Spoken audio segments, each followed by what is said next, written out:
que 54% reprovam gestão de Bolsonaro contra a pandemia. E também destaca, Bruno, o presidente com histórico negacionista mantém reprovação majoritária e é reprovado por 22%. Então, a gente está vendo aí, Bruno, Bolsonaro cada dia menor em termos de popularidade. Se abre aqui o quadro, ó. 54% reprova a gestão de Bolsonaro. Então, a gente vai vendo aí, em 18 de março, Bruno, ele estava com 35% de ótimo e bom. Aí depois foi 33, 36, 27, foi caindo. 30, aí depois subiu para 30, depois 26, 22 e 21, depois 22 de novo, viu, Bruno? Então ele está ali com 22% de aprovação, 54% reprovam. Então aí a reprovação alcança um nível mais alto, né? Também, 54%. E ele não consegue mudar, Bruno, ele não consegue reverter essa situação. Aí, quando fala em disputa eleitoral, Lula segue à frente de Bolsonaro e no segundo turno. Tem 56% contra 31%. Aí a Folha de São Paulo escreve um editorial hoje, Bruno, analisando esses números do Datafolha, que mostra o seguinte. Ó, vou compartilhar aqui para vocês. Na Folha de São Paulo, o editorial da Folha tem esse título aqui, ó. Sólida reprovação. Sólida reprovação. Dizendo assim, Datafolha mostra queda contínua e tudo indica de difícil reversão. De difícil reversão. Aí na coluna painel,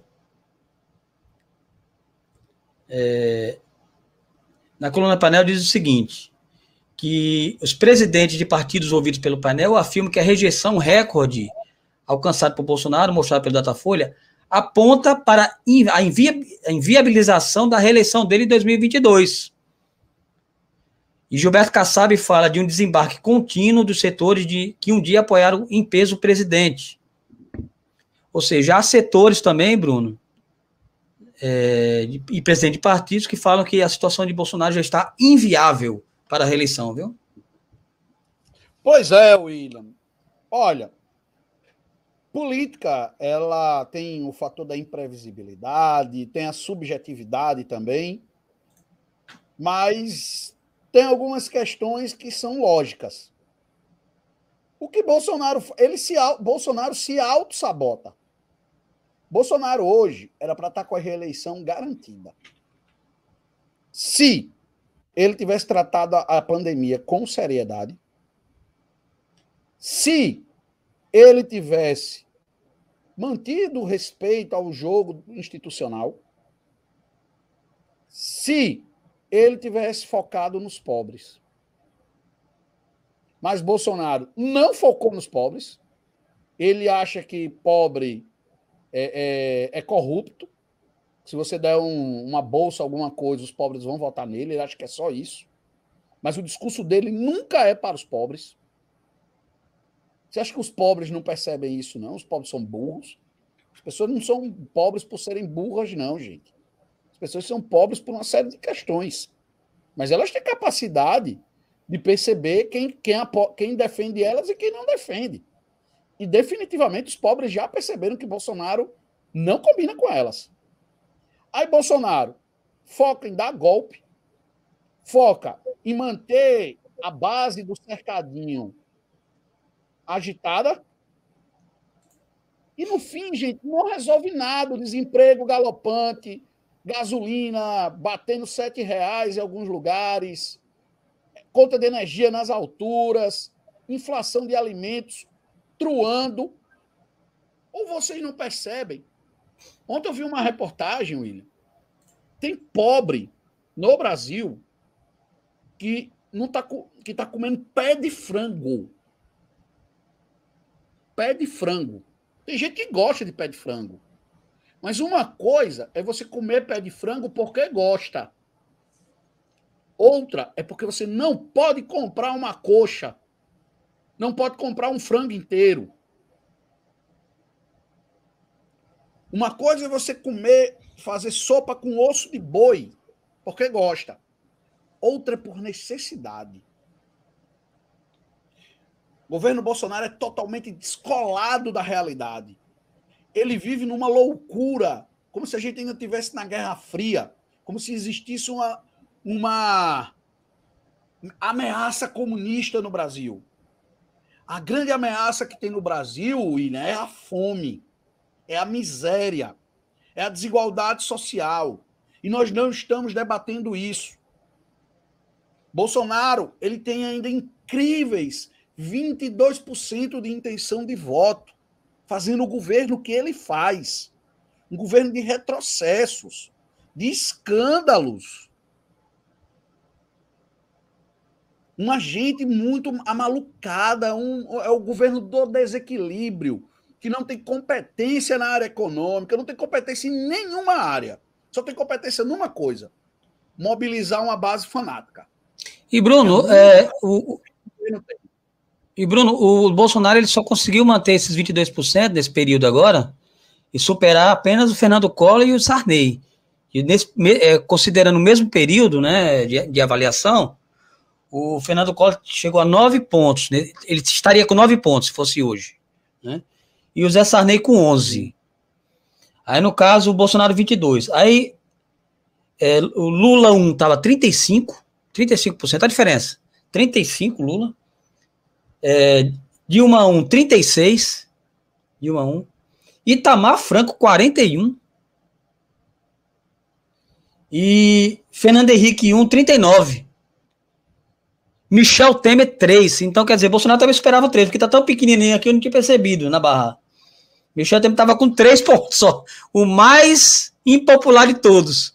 Mais impopular do que Fernando Collor, mais impopular do que Sarney, do que o próprio Bolsonaro, com 3 pontos. Temer, o que escreveu a carta para o Bolsonaro, para tentar colocar panos quentes aí naquela situação do 7 de setembro. Mas se percebe, Bruno, que a gente vê que é um declínio do bolsonarismo, né, do Bolsonaro. Ele não consegue emplacar. E também não consegue surgir um nome de terceira via, porque Ciro fica estagnado ali nos 10 pontos. A gente vai ver aqui dentro de um parâmetro do próprio Datafolha, o Ciro ele fica ali, sempre ali naquela faixa dos 10 pontos, 6, 7, 10, não passa daí. Não consegue. E o Dória também fica ali 6 pontos, 5, 4. Ele também não consegue avançar. Então, esse nome da tal terceira via não consegue. É bem provável que haja mesmo uma polarização entre Lula e Bolsonaro, mas que essa eleição possa ser definida ainda no primeiro turno, porque no segundo turno, muito provavelmente, deve ir o Bolsonaro, mesmo fragilizado, Bruno, nessas condições que são apresentadas pelo Datafolha. Pois é.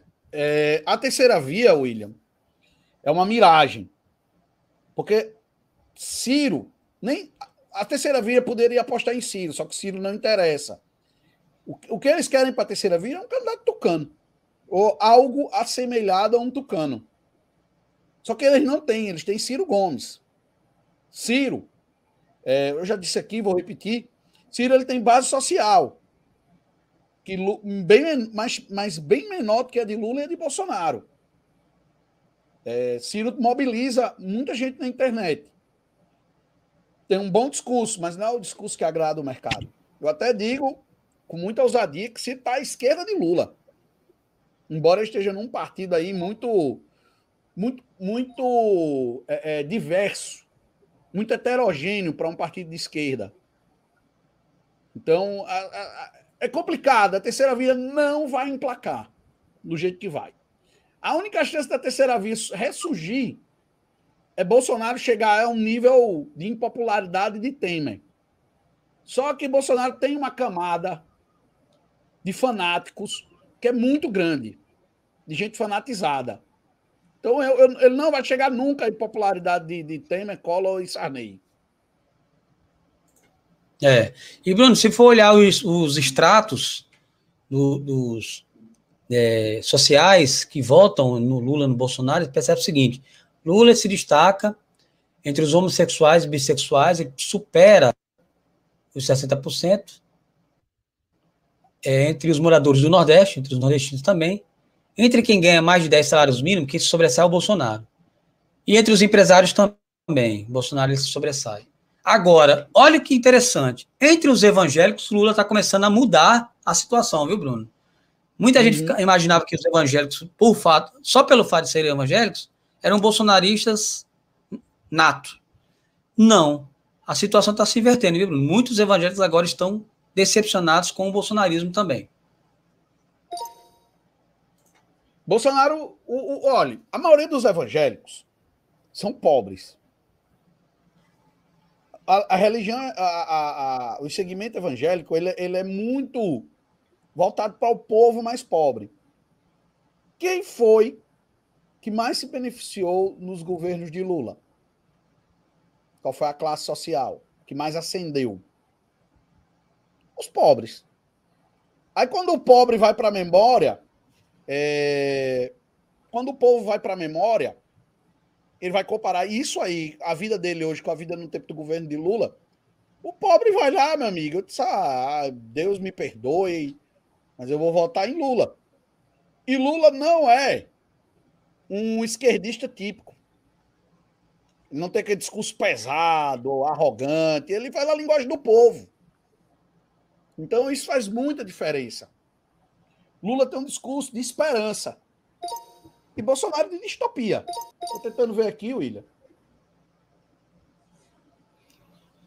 Bruno, olha só. A questão dos evangélicos que você está falando, né? Que a avaliação positiva no grupo que compõe a base do bolsonarismo é de 29%, mas já foi ultrapassada pela negativa, chegou a 41%. 41% dos evangélicos agora, Bruno, já recusam o Bolsonaro. Já desaprovam o governo Bolsonaro. Olha, antes era uma base muito sólida, né? Olha, se o evangélico for levar o assunto para uma reflexão, porque ele vota em Bolsonaro, porque Bolsonaro defende a família. Bolsonaro não defende família, gente. Bolsonaro casou 3 vezes.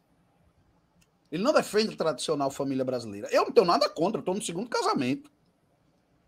Pretendo não casar de novo, pretendo ficar nesse para sempre. Mas eu posso muito bem daqui a alguns anos ter o 3º casamento, só que eu não fico fazendo discurso de defesa da tradicional família brasileira. Quem faz é Bolsonaro. E ele separou 3 vezes. Por conveniências. Lula casou 2, vai para o 3º, mas ele casou, em todas as situações, foi em virtude de viuvez. Foi em virtude de viuvez, é diferente.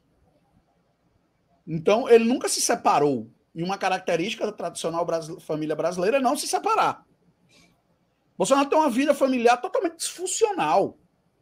Barraco com ex-mulher, roubo de cofre. Olha, se vocês procurarem, ele tem tudo, menos a casca de alguém da tradicional família brasileira. Do que eles pregam, do que se teoriza. Porque eu já tenho uma visão mais negativa da tradicional família brasileira. Mas na visão idealizada, tem nada de tradicional família brasileira. Então, os evangélicos começaram a perceber essas coisas, começar a comparar essas coisas, meu amigo, o discurso dele sempre foi muito frágil. Todos os discursos de Bolsonaro são muito contraditórios. Ele não é uma pessoa da família. Ele nem evangélico é. Bolsonaro é católico. Quem é evangélico é Michele, a primeira-dama. Bolsonaro, ele tem separações traumáticas. Ele botou Carlos Bolsonaro para derrotar a mãe na eleição de vereador de 2000 lá no Rio de Janeiro. Você é um homem que defende família?